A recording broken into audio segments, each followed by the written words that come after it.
I know you shared with us after listening to Andrew's episode a range of strategies for property investors that they can use to sort of level up maybe their investment property journey. And we talk a lot about strategies for share investors, but I thought it'd be really great if you could share some of the insights that you've gained over your career as a mortgage broker and sort of expert in the property market about how people can sort of take that next step with their property investing journey.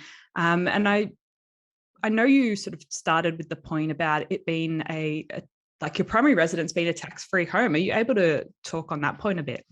Yeah. So this is, it's easily sort of forgotten really, and because it's your home, you're living in it and you're living there for a long time, like it might be 10 years. And then when you decide to sell that property, the tax office doesn't come knocking and say, hang on a sec, you bought that house for 500 and you're selling it for $1 million, you owe us 100 or 150 grand of capital gains tax, right? So whenever you sell your home that you lived in, you don't pay any tax. And that's a huge benefit as an investment over anything else, really. It's the biggest sort of tax write-off. Like if you earned 500 grand of income, you probably pay 30 to 50% tax on that, right?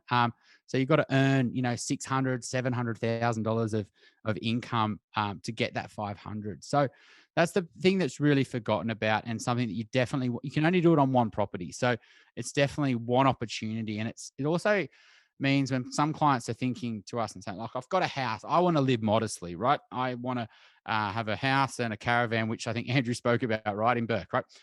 What they are also doing is they're missing out on the opportunity to have that asset growing tax-free. So the caravan in Burke's growing tax-free, but he hasn't got a house in a good suburb growing tax-free. And so that one opportunity is wasted, really.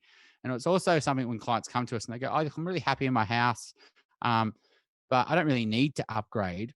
Well, potentially that's the best thing to do rather than buying an investment property or rather than buying shares, because the house they're in maybe now might not be a great asset. It might be on a poor street. It might be dark. It might be a 2-bed house that couldn't convert to 3.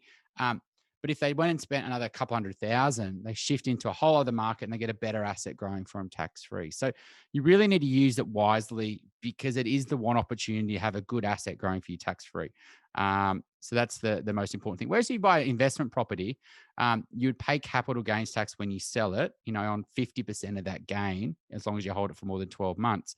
But the thing with property rather than shares, you got to be pretty gutsy with shares to hold on to your winners. It's all about behavioral economics. And unfortunately, most people want to sell their winners and they want to hold on to their losers in investment portfolios, right? But it makes sense when you buy a share, if it goes up in value, don't sell it. But most people want to take their profits, right?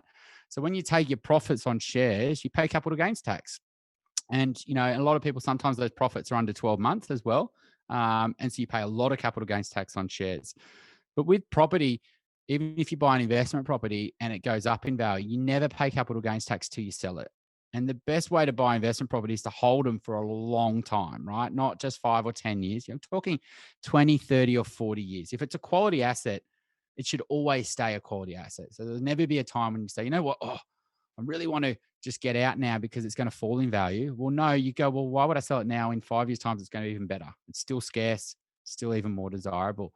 And what you can do with bank lending is use that equity to reborrow, to buy shares, to, renovate, et cetera. And you don't pay any capital gains tax if you just redraw on an investment property gains. And so you can get the gains on an investment property, redraw them through a loan, and then buy other investments, and you still haven't paid capital gains tax on that investment property. So it's one thing you definitely want to sort of manage with property.